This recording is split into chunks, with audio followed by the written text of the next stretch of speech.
रत्नागिरीत सध्या धुक्याची चादर पाहायला मिळते। या पडलेल्या धुक्यामुळे वाहनधारकांना मोठी कसरत करावी लागते।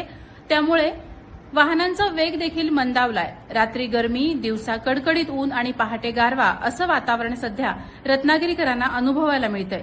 या दाट धुक्यामुळे कोकणच्या सौंदर्यात आणखी भर पडली आहे। कोकणचं सौंदर्य आणखीनच खुलून गेलंय। पाहूया याची काही क्षणचित्र।